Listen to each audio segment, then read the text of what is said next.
Bismillahirrahmanirrahim. Assalamualaikum warahmatullahi wabarakatuh. Salam sejahtera, salam hormat, salam pangestu, salam kebajikan, salam perdamaian untuk kita semua.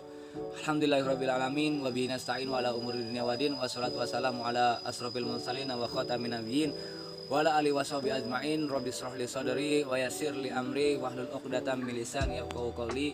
Amma ba'du. Apa kabar kita semua? Semoga kita sehat selalu dan selalu dijaga oleh Allah Subhanahu wa taala. Puji syukur kehadirat Allah Subhanahu wa taala yang telah memberikan kita nikmat karunia kepada kita secara jasmani dan rohani, seakan kita bisa berdiskusi, dialog lagi di sini. Semoga nikmat iman dan Islam selalu sejahtera untuk kita semua. Shalawat beriring salam marilah kita curah limpahkan kepada Baginda Agung, Baginda Nabi Muhammad SAW. Semoga kita sebagai umatnya mendapatkan syafaat di yaumil akhir nanti. Amin amin ya rabbal alamin. Baik, terima kasih untuk semuanya. Kali ini saya akan menjelaskan tentang e-commerce dan m-banking. Dan dosen pemangku saya adalah Ibu Dini Salasih MM yang selaku mata kuliah kami. Dan di sini kami akan menjelaskan tentang e-commerce dalam pandangan Islam. Baik, apa sih e-commerce dalam pandangan Islam di sini? Jadi berdasarkan tuntunan ajaran Islam, setiap usaha harus dilakukan menurut ketentuan dalam hukum yang berlaku agar tidak ada kelompok pihak yang dirugikan. Untuk itulah usaha yang berlaku dalam suatu negara, setiap usaha yang merugikan seseorang dalam melanggar undang-undang akan dikenakan sanksi. Sedangkan dalam Islam transaksi dianggap batal atau tidak sah. Jadi di sini di dalam ekonomi e-commerce ya, dalam pandangan syariah. Jadi kita menjual atau membeli dalam produk atau milik kita itu harus berdasarkan dengan hukum dan syarat Islam. Tidak ada faktor kerugian, pemaksaan dan sebagainya. Dan di sini ketika ada faktor-faktor seperti itu, transaksi juga dalam ijab qabul akan batal. Baik, lanjut. Ada 5 dari tahap yang harus dilakukan untuk melakukan validitas transaksi e-commerce, yaitu yang pertama adalah mengajukan kontrak at-ta'aqud. Ini adalah tahap pertama yang harus dilakukan di dalam kedua belah pihak mengecek adanya 4 pilar yang mengikat kontrak, yaitu sigot ijab qabul, 2 pihak yang melakukan transaksi barang yang diperjualbelikan, dan ungkapan yang harus disepakati. Jika pemilik produk tidak bisa hadir, maka seorang agen harus memastikan bahwa perusahaan tersebut benar-benar hadir. Maka seorang harus memastikan bahwa perusahaan tersebut benar-benar ada kesehubungan dalam barang yang menjadi objek transaksi selain syarat dan berlaku pada objek pada umumnya. Dalam e-commerce di mana transaksi dilakukan era internet, maka barang tersebut harus tersedia di suatu tempat di pasar publik. Nah, di sini di dalam at-ta'aqud itu barang itu harus jelas. Ketika kita tidak bisa bertemu dengan penjualnya, kita harus lebih jelas secara rinci. Perusahaan ini nih ada atau enggak? Perusahaan itu atau agen di sini ada atau tidak? Supaya lebih jelas, tidak ada faktor-faktor yang menyebabkan pemaksaan atau penipuan di sini. Jadi ketika kita ingin bertransaksi atau mengijabkan qabul dalam penjualan pembeli, di situ kita harus lihat dulu dari segi website atau di pasar global tuh di sini ada enggak. Baik, dilanjut yang kedua ya. Yang kedua adalah memastikan validitas sihah. Selama proses validitas kontrak tersebut harus bebas dari elemen bunga riba, ketidakpastian, goror, penipuan, pemaksaan, atau salah satu dari jenis perjudian maisir. Nah, di sini harus jelas validitas sihah atau selama proses validitas di sini. Jadi jangan sampai dari akad-akad kita secara adanya sebuah riba. Jadi kita harus tegakkan syariat itu di mana seakan-akan kita menghindari dari faktor-faktor riba tersebut. Dan di sini jangan sampai dalam akad jual beli di sini ketidakpastian atau goror itu jangan sampai, dan sampai juga penipuan, pemaksaan, atau salah satu sejenis seperti perjudian tersebut. Jadi harus jelas dalam transaksi di sini, jangan sampai adanya riba dan penipuan dan goror tersebut yang akan mendapatkan ketidakridhoan antara pembeli dan penjual. Baik, yang ketiga adalah implementasi pelaksanaan nazar. Dalam tahap ini ada dua hal utama yang harus dilakukan orang yang menawarkan produk adalah pemilik produk itu sebenarnya dan memiliki hak penuh terhadap barang tersebut. Barang tersebut terbebas dari sebuah memiliki hak penuh terhadap barang tersebut.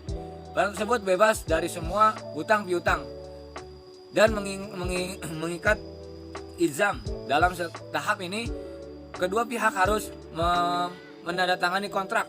Mengikat sebelum menandatangani kontrak, pembeli harus memeriksa perusahaan penjual dan produk yang dijual melalui agen atau pihak lainnya. Hal ini dilakukan karena konsumen tidak bisa melihat secara langsung kondisi barang dan website bisa dikembangkan. Setelah menandatangani kontrak, pembeli harus menyimpan kopi dari kontrak tersebut untuk menghindari penipuan.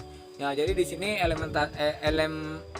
implementasi pelaksanaan nazar di sini harus jelas. Jadi produk atau barangnya harus jelas, agennya jelas, dari perusahaan penjualnya jelas, produknya jelas, yang dijual jelas. Nah, di sini ketika ada penandatangan kontrak, misalnya dalam akad murabahah di sini kita harus jelas nih tanda tangan kontrak di situ, dalam jual atau pembeli di situ akan jadi harus saling menyimpan antara satu dengan penjual atau pembeli agar tidak ada faktor-faktor manipulasi atau menghindari dari manipulasi tersebut. Baik, lanjut yang keempat adalah pengiriman. Tahap ini adalah tahapan di mana kedua pihak harus saling menukar antara barang dan harga.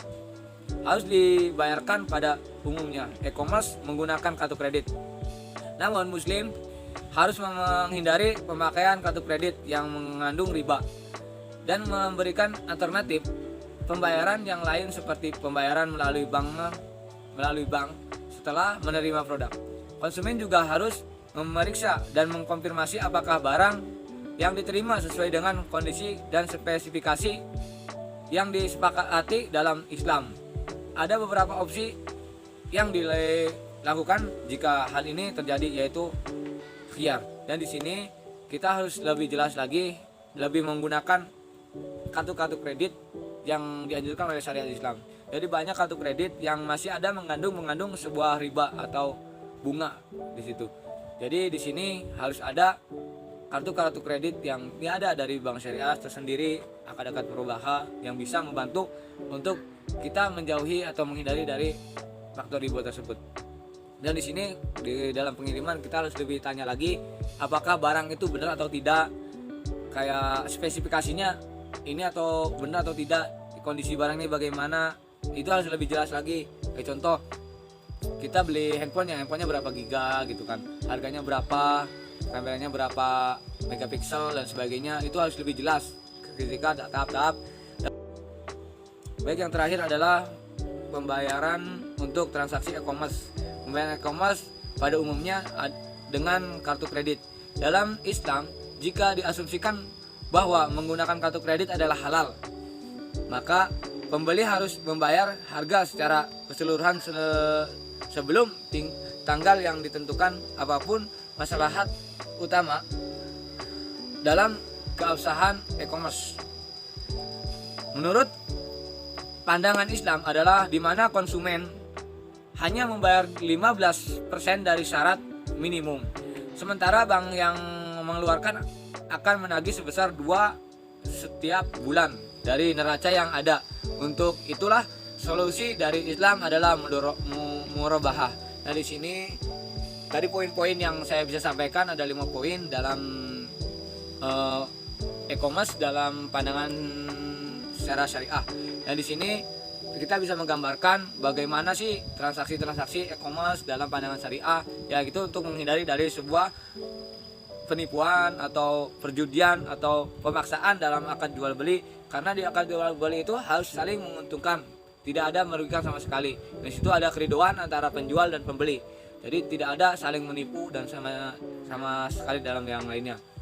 Dan di sini jelas tidak ada faktor-faktor yang mengandung sebuah riba, karena ini tidak boleh untuk mengandung sebuah riba.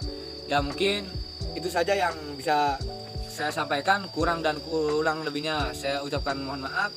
mungkin itu saja dari pembahasan sekarang dari e-commerce dalam pandangan syariah.